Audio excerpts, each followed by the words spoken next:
घंटों आप संसार की वार्ता कर सकते हो, घंटों घंटों आप संसार के दृश्य देख सकते हो। जैसे 3 घंटे 2.5 घंटे की फिल्म है, आपका बिल्कुल मन नहीं भागेगा, लेकिन 2.5 घंटे बैठकर माला जपो, फिर देख लो क्या दुर्दशा करता है मन, परेशान कर देगा आपको। बस यही, क्योंकि जब 3 घंटे फिल्म देखता है तो सब कुछ कवर कर रहा है प्रपंच, अनजाने में सीसीटीवी की तरह।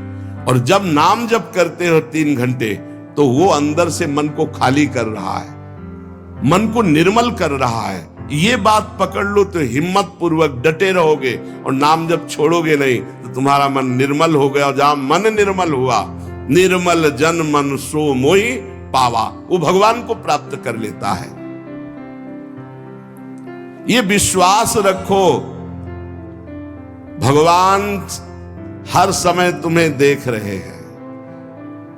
भगवान सर्व सामर्थ्यशाली है, और भगवान ने तुम्हें निमंत्रण दिया है अपने साक्षात्कार का।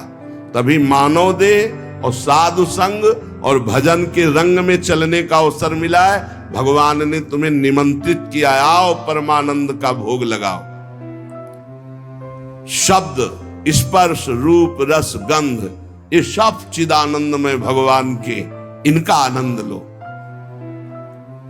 जब भगवान ने निमंत्रण कर ही दिया है तुम्हें, और पंगत में बैठा दिया, ये पंगत में बैठे हो, परमानंद की भोग वृत्ति, परमानंद का भोग लगकर तुम्हें प्रसाद मिलेगा। भगवत शब्द, भगवत स्पर्श, भगवत रूप, भगवत लीला, भगवत धाम का ये जो आनंद है, ये परमानंद परोसा जाएगा। आप पंगत में बैठ गए। कोई धर्मात्मा पुरुष जब तुम्हें पंगत में बैठालता है, पत्तल दोना डाल देता है, तो इसके बाद तुम्हें उबने की जरूरत नहीं, सामान भी आएगा। वो ऐसा कंजूस नहीं कि पत्तल दोना डाल के उठा दे और भगा दे।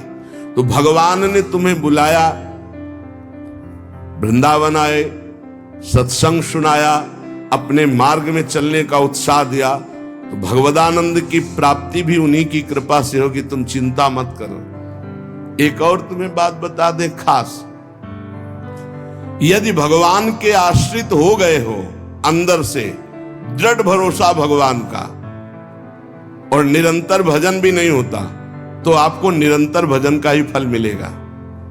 जैसे कोई आदमी लेबर को लिवा लावे, अब भाई शाम तक के कितने लोग, बोले 500 रुपए, अब बैठ जाओ, यहां बैठ जाओ, हम आपको काम बताएंगे। और शाम तक उसने कोई काम नहीं करवाया, तो बोले उसको 500 रुपया देना पड़ेगा कि नहीं देना पड़ेगा? पक्का देना पड़ेगा ना। तो भगवान को भगवत प्राप्ति करानी पड़ेगी। बुलाया है हमको, श्री राधिका कृपा बिनु सबके मनन अगम में, श्री जी ने वृंदावन बुलाया है। जिनको वृंदा विपिन है, कृपा ते नहीं की हुए, तभी तो यहां आ पाओगे। सत्संग सुनाया, क्यों सुनाया सत्संग? हम फंसे थे संसार में, फंसे रहने देते, क्यों सुनाया? संसार का राग हटवाया सत्संग के द्वारा, क्योंकि वो मिलना चाहते हैं आपसे। इतना जब कर दिया, तो अब आप अंदर से भगवान की शरणागति स्वीकार करो, अंदर से भगवान का आश्रय स्वीकार करो। भजन की कमी भी होगी तो भी भगवत प्राप्ति हो जाएगी। जैसे वो 8 घंटा काम करने वाले को 500 मिलते हैं, पर वो काम नहीं करवाया, 8 घंटा बैठाले रहा, तो बैठाले रहने के 500 रुपया उसको देने पड़ेंगे, कानूनी देने पड़ेंगे। ऐसे ही भगवान को भगवत प्राप्ति करानी पड़ेगी। काहू के बल भजन को, काहू के आचार, और व्यास भरोसे कुंवर के सुवत पाँव। आपने बुलाया है हमको। अगर आप ना घसीटते तो हम जैसे थे संसार में, देखो संसार में अपने आप में सब रमे हैं, वैसे हम भी रमे थे। आपने घसीटा, जब आपने घसीटा तो भगवत प्राप्ति आपको करानी ही पड़ेगी। ये हमको कहने की जरूरत नहीं, वो सत्य सच्चिदानंद है, वो करवा ही देंगे। परंतु अपने को अपने विश्वास में अटल रहना चाहिए। कल एक साधक प्रश्न कर रहे थे कि कई वर्ष नाम जप करते हो गए, अभी विकार नहीं गए, तुम कई वर्ष की बात करते हो। 2-4 वर्ष की बात करते हो। जब तक भगवत प्राप्ति नहीं हो जाती तो ये विकार धीरे धीरे कम होते हुए चिंगारी रहते हैं, खत्म नहीं हो जाते। ध्यान रखना, ये हम पूरी बात अपने अनुभव की कह रहे हैं। ये चिंगारी रहते हैं, छोटे छोटे बिंदु, और अगर फूस मिल जाए तो चिंगारी को ज्वाला बनने में देर नहीं लगती। भ्रम में मत रहना, बिना भगवत साक्षात्कार के निर्विकार स्थिति नहीं होती। निर्विकारता दिखाई देती है पर रहते हैं विकार छोटे छोटे बिंदुओं में, और जहां उसको संयोग मिला तो सिंधु होने में देर नहीं लगती। इसलिए आजीवन सावधान। भगवत प्राप्ति के लिए अन्न जल त्यागने की आवश्यकता नहीं है। बहुत बड़े महापुरुषों के वचन ध्यान से सुनना। अन्न जल का त्याग कर देने से भगवान के दर्शन नहीं हो सकते। अगर होते होते चलो भाई अन्न जल का त्याग कर दो तो भगवान मिल जाए, ऐसा नहीं है। ऐसा कोई शास्त्रीय नियम या संतों ने नियम नहीं बनाया आज तक कि आप अन्न जल का त्याग कर दो तो भगवान मिल जाएंगे। एक अहंकार और हो जाता है, वो अहंकार ना होने पावे। अगर हम फलाहार रहते हैं तो भजन के लिए रहते हैं, हर समय हमारा सात्विक भाव बना रहे और निरंतर भजन बने, बढ़िया बात है। पर यह अहंकार ना हो जाए कि ये तो अन्न पाते हो, मैं फलाहारी हूं, 10 भगवत प्राप्ति में बड़ी बाधा अहंकार है। निरंतर भजन और दैन्य अगर रोटी दाल पाने से होता है तो आराम से पाइए, उसी से भगवत प्राप्ति हो जाएगी। श्री भगवान की कृपा भजन से अनुभव में आती है, अन्न जल त्यागने से नहीं। भगवान के दर्शन भजन से होते हैं। जितना भजन करोगे भगवद आश्रित होकर उतने नजदीक आप पहुंचते जाओगे भगवान के। एकादश स्कंद में 9 योगेश्वर जन कहते हैं, जैसे भूखे आदमी को एक एक कवल भोजन तो तुष्टि पुष्टि क्षुधा निवृत्ति होती जाती है, ऐसे ही एक एक भजन, एक एक नाम जप संसार से वैराग्य, स्वरूप का ज्ञान और भगवान से प्रेम, ये एक एक भजन में होता जाता है। तो अब जैसे कई दिनों का भूखा है, 1 2 4 कवल पवा के रोक दो तो कुछ अनुभव नहीं होगा और भूख व्याकुल। ऐसे ही 2-4 माला कर लिए आप, काम वो भी हो रहा है 2-4 माला से ही, लेकिन आपको अनुभव नहीं होगा। अनुभव होगा जैसे वो आधा पेट भोजन कर ले और फिर स्वाद उसे खीर का सब्जी का अलग अलग आएगा, इतना भूखा कि पहले आधा पेट हो जाए। ऐसे ही हमको कम से कम 12 घंटा भजन में व्यतीत हो, तब हमारी समझ में आएगा कि नाम का स्वाद क्या है। एक एक नाम संसार से वैराग्य, भगवान से प्रेम और स्वरूप का ज्ञान प्रतिपल करा रहा है। पर बोध तब होगा जब कम से कम 12 घंटा भजन 24 घंटे में होने लगे। और जिनका 24 घंटे भजन होता है, ईमानदारी से जिनका 24 घंटे चिंतन होता है, उनको कोई प्रश्न नहीं रह जाता, उनकी कोई चाह नहीं रह जाती, उनकी कोई कामना नहीं रह जाती। अपने आप भगवत साक्षात्कार, अपने आप तत्व ज्ञान होने, भजन में बहुत बड़ा बल है। तो इन सब बाहरी बातों पर साधक ना फंसे कि हम अन्न छोड़ दें, हम जल छोड़ दें, हम ये कपड़ा छोड़ दें। सर्दी है, चिंतन हो रहा सर्दी का, अरे चाहे टाट मिले चाहे कंबल तत्काल ओढ़ लो, चिंतन सर्दी का ना हो। प्रिया प्रीतम को खास बात यह है, भूख लगी है जो मिले नमक रोटी खाओ, इसको शांत करो और चिंतन प्रभु का करो। चिंतन रोटी का हो रहा है, चिंतन कपड़ा का हो रहा है, चिंतन भोगों का हो रहा है, वो बात नहीं। ये बात बिल्कुल परमार्थ में शास्त्र सम्मत, हमारा चिंतन नहीं होना चाहिए जागतिक भोगों का। भगवत प्रसाद जो मिला ऐसे डाल लिया उदासीन भाव से, चिंतन हमारा प्रभु का होना चाहिए। भगवत दर्शन में प्रधान भजन करते हुए जब भगवान से मिलन की व्याकुलता होती है, अभी कहां मिलन की व्याकुलता है। भजन खास बात भजन है, जितना देर भजन करोगे उतने आप उज्जवल और पवित्र होते चले जाओगे। आपको पता नहीं होता कि आप कितनी ऊंचाई पर चढ़ रहे हैं। जब कोई अपराध बनता है और वो खो जाती है वृत्ति, तब लगता है कितनी ऊंचाई की वो वृत्ति थी, मेरे से गलती हो गई तो देखो वृत्ति खो गई। सहज धारा भगवत चिंतन की, सहज धारा। कोई विक्षेप नहीं, कोई चाह नहीं, और जहां अपराध बन गया तो वो बाधित हो जाती है। कई तरह का अपराध होता है। मैं बहुत भजनानंदी हूं और इनमें तो भजन नहीं, रुक जाएगा आपका भजन।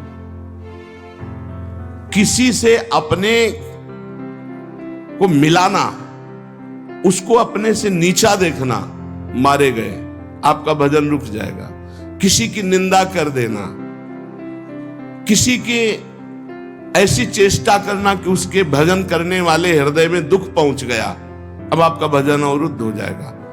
ना कोई चेष्टा, ना कोई निंदा और ना कोई मिलान किसी से करना है। हर समय देखना है हमारे ऊपर भगवान की विशुद्ध कृपा है, सब संतों की कृपा है, चराचर जगत की हमारे ऊपर कृपा है, सब श्रेष्ठ है, हम सबसे लघु। अब भजन आपका निरंतर चलेगा। अनन्य भजन में ना तन की शुद्धि रह जाए और ना मन की शुद्धि रह जाए। मन भी बेशुद्ध हो जाता है। अभी हमारा मन नहीं लगता तो मन की शुद्धि है, भजन की नहीं, ध्यान रखना। बैठे हो, शरीर में पीड़ा हो रही, अभी तन की शुद्धि है, भजन की। जब भजन में आएगी तो तन मन डारे खोए, लगन लगन सब कोई कहे, लगन कहावे सोए, जा लगन में तन मन डारे खोए। ऐसा भजन चल रहा है कि मन भी पंग हो गया, तन की भी शुद्धि नहीं। यह है भगवत साक्षात्कार के लिए। जानबूझकर हठपूर्वक अन्न, वस्त्र आदि आदि जो शरीर निर्वाह के लिए इनको छोड़ना बड़ा हानिकारक है। शरीर को स्वस्थ रखना भजन के लिए बहुत आवश्यक है। आपका शरीर स्वस्थ है, आप आराम से 2-4 घंटे आसन में शांत बैठकर मन को परमात्मा में लगा सकते हैं। अब आज कलयुगी शरीर ऐसे हो रहे हैं, नौजवान आदमी ब्लड प्रेशर, शुगर, क्या क्या परेशानियां। भजन कर लो, आगे और समय ऐसा आने वाला है भजन के लिए अवसर नहीं। जानबूझकर हठपूर्वक अगर आपको सुविधा सामग्री मिल रही शरीर रक्षा के लिए तो उनका त्याग ना करो। इसके त्याग से कुछ नहीं होता। अब शरीर ये सब अनुभव की बात है। शरीर उघार, सर्दी में शरीर कांप रहा है तो चिंतन तो जा रहा है ना सर्दी का। अरे जैसा भी टाट पट्टी कंबल जो भी मिले शरीर में डाल लो। अब चिंतन प्रिया प्रीतम को रहे, ये खास बात है। ये बहुत समय के बाद समझ में आती, नहीं तो अहंकार बना रहता है। स्वेटर कंबल के त्यागी हो, चिंतन सर्दी का हो रहा है, प्रिया प्रीतम का चिंतन करना है, परमात्मा का चिंतन कर। खास बात है चिंतन नहीं छूटना चाहिए तो तुम्हारा त्याग सार्थक, और अगर चिंतन छूट गया तो त्याग की, और चिंतन ही बदल जाता है। प्रभु का चिंतन न रहकर शरीर का चिंतन होने लगता है। इसीलिए प्रेमी जनों को आप देखिए, वो वैराग्य प्रधान नहीं अनुराग प्रधान होते, इसीलिए उनको पहचानना बड़ा कठिन। अखंड चिंतन निरंतर चले, और जैसी स्थिति में शरीर को प्रभु रख रहे वैसी स्थिति, शरीर से राग खत्म। आस परिहरे, दूसरों से कोई आशा नहीं रखे। किससे क्या चाहोगे? ये क्या दे सकते हैं संसारी लोग? कोई ऐसा नहीं है जो मांगने में ना उतारू हो, सब मांग रहे हैं। अगर मांगना ही है तुमसे तो ऐसे से मांगो जहां से मांगना मिट जाए। वो केवल भगवान, केवल भगवान। भगवान के सिवा अन्य से किसी मांगने से हमारा मंगतापन नहीं मिटेगा। पीछे एक दिन चर्चा में आया था कि यदि जांचना ही है तो जानकी नाथ से जांचो, जिससे जांचने के बाद जाचकता जरी जाए, मांगना मिट जाए। पहला विश्वास करो तुम्हारे ऊपर भगवान की विशेष कृपा है। दूसरा, हमें कभी किसी से मांगना नहीं, अगर मांगना है तो सिर्फ भगवान से। तीसरा, निरंतर हमें नाम जप करना है। ये बहुत बड़ी बात तीन है। भगवान पर दृढ़ विश्वास, अन्य किसी का आशा भरोसा नहीं, और निरंतर नाम जप। तो कह रहे बिनु श्रम तरई भवनाथ सो समराम। अन्य कोई साधन का श्रम नहीं, उसे निश्चित भगवत प्राप्ति हो जाएगी। भगवान पर विश्वास रखकर नित्य स्मरण करने का हमें प्रयत्न करना है। जितनी हमें सामर्थ्य दी है उतना हमें करना है। आगे की बात भगवान संभाल लेंगे, पक्का समझ लो। आप निरंतर भजन करें, भगवान के दर्शन की भी मांग ना करें तो भी भगवान को दर्शन देना ही होगा, अपने आप देना होगा। आप पुकारें, आप भजन करें। भगवान दर्शन किसको कब और किस साधना से देते हैं, आज तक कोई नियम नहीं है, कोई नियम नहीं। वो कहो अभी आपको दर्शन दे दे, उनके लिए क्या है। इसीलिए तो भगत मस्त हो जाता है जो भगवान की शुद्ध भक्ति करता है कि जब चाहेंगे करुणा निधान निहाल कर देंगे। प्रभु के लिए कोई नियम नहीं है। भगवान जब जहां जिसके ऊपर कृपा करे, बहुत भगवान कृपालु है और आज तक जिनको मिले हैं वो बहुत सरल सहज स्वभाव वालों को मिले। ये जितनी बुद्धि लगाने वाले लोग हैं इनको बहुत दौड़ना पड़ता है, और जो सहज सरल होते हैं भगवान उनको मिल जाते हैं। भगवान जिनको मिलते हैं कैसे होते? सरल चित्त, संत सरल चित्त जगत हित, जान स्वभाव सने। बहुत सहज इनका स्वभाव, कोई छल कपट नहीं, चित्त में निरंतर भगवत स्मृति। भगवान मिले मिलाए हैं यार, भगवान अंदर ही बैठे हैं, वो सब देख रहे हैं। जब भगवान से चित्त जुड़ जाता है, निरंतर भगवत स्मृति होती है, तो भगवान बिना प्रार्थना के आके दर्शन दे जाते हैं। अर्थात उनके दिमाग में, उनके नेत्र में, उनके हृदय में श्री भगवान ही बसे रहते हैं। अपरिमित दयालु भगवान है, अपरिमित दयालु। उनका स्मरण करते हुए निश्चिंत हो जाओ। न दर्शन की चिंता करो, न कल्याण की चिंता करो। वर्तमान में उनका स्मरण न छूटे, ये बात पकड़ लो। कोई चिंता मत करो, सब ठीक हो जाएगा। वर्तमान में भजन न छूटे। भगवान तुम्हारे जीवन में वही विधान करेंगे जिससे तुम्हारा मंगल होगा। कड़ुआ विधान भी हो सकता है, पर विधान का फल बड़ा मंगल होगा। ऐसा निश्चय करके शांत हो जाओ, चिंता मत करो, भय मत करो।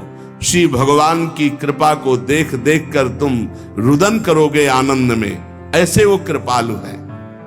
चित्त में विषाद आ जाना, चिंता आ जाना, भय आ जाना, पाप कर्म का फल है।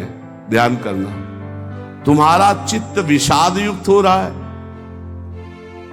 भयभीत हो रहे हो, चिंता है, तो कोई पाप कर्म आपने किया है। वर्तमान में भजन करने वाले को भूतकाल का पाप कर्म चिंता शोक भय नहीं दे सकता, पक्का विश्वास रखना। वर्तमान का पाप चिंता शोक भय देता है। इसलिए भगवान के चिंतन का ऐसा तारतम्य बनाओ कि कोई पाप संकल्प ही न बने, कोई पाप कर्म ही न हो, कोई वासना ही न हो।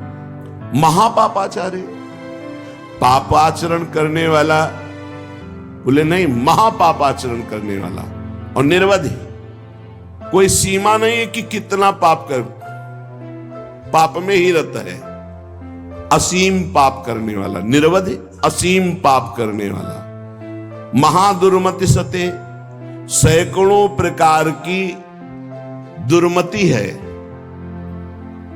दुर्मति, कुमति, जो नाना प्रकार के असत आचरण कराती है, ये सबके अंदर रहती है दुर्मति। किसी को भजन सत्संग के प्रभाव से बहुत कम मात्रा में असर में आती है, और जिनको सत्संग नहीं मिला, भजन नहीं हो रहा, तो दुर्मति का ही राज्य रहता, वो समझ नहीं पाते। सुमति तो किसी किसी के हृदय में जागृत होती है। महापापाचारी है और सैकड़ों प्रकार की दुर्मति के द्वारा असत कार्य करने वाला है। और महाकाम क्रोधाद्यति परवसे दंभ वपुसी, गजब कर दिया। कामी नहीं, महाकामी है, क्रोधी है, इंद्रियों के परवश है और दंभ धारण करता है भक्ति का, नाटक करता है भक्ति का। ना सत्संग, सत्संग से भी मतलब नहीं रखता, सत्संग में भी नहीं जाता। महाधर्म विमुखे, धर्म से भी विमुख हो गया है। पर कहीं उसको ये बात समझ में आ जाए कि अब मेरा कल्याण तो सिर्फ भगवान के धाम में ही आश्रय लेने से होगा, और वृंदावन धाम का आश्रय आवास स्वीकार कर ले और अनन्य हो जाए वृंदावन का, तो ऐसे का भी परम पद पर आरूढ़ होना निश्चित है, निश्चित। ये बड़ी गजब की बात है। साधनहीन, पापाचारी, सैकड़ों प्रकार की दुर्मति वाला, महाकामी, क्रोधी, दंभी, पाखंडी है, सब दोष हैं। पर उसने एक नियम ले लिया कि अब आजीवन वृंदावन वास करेंगे, अब हमसे कुछ होने वाला नहीं। तो निश्चित उसको सत्संग मिलेगा, निश्चित रजरानी की कृपा से उसका परिवर्तन होगा, और यहां शरीर छूटा तो परम पद को प्राप्त होगा। ये धाम की महिमा है, ये अमोघ है। धाम का प्रभाव अमोघ है, विश्वास कर लो। एक कलिकाल है, साधन बल से भगवत प्राप्ति होना बहुत कठिन है। श्री चरणों का आश्रय, धामादि का वास आश्रय, यही हमें भागवतिक माहौल में रखकर भजन प्रभाव से श्री जी से प्रीति करा देगा।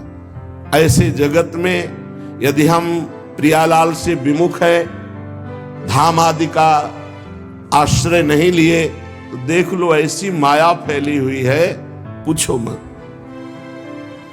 श्री विग्रह भगवान के अर्चावतार के सामने सर झुकाना, संतों के सामने सर झुकाना, गुरु के सामने सर झुकाना, माता पिता के सामने सर झुकाना, ये तो हमारे सनातन धर्म की बहुत प्राथमिक स्थिति है, नहीं रह गई। कुछ जो सत्संगी हैं, श्री विग्रह को देखा तो प्रणाम, संतों को देखा तो चलते फिरते भगवान के मंदिर है प्रणाम, माता पिता प्रातः काल उठ के रघुनाथा, माता पिता गुरु नामे माथा। साधारण सनातन धर्म की रीति नहीं रह गई। फिर भक्ति रीति, फिर नियम निष्ठा, फिर अध्यात्म की ऊंचाई, तो बहुत दुर्लभ बात है। कैसा भी व्यक्ति क्यों न हो, अगर भगवत प्राप्ति करना चाहता है तो ना धामवास हो पावे तो एक दो दिन के लिए, महीना दो महीना में जरूर आ जाओ।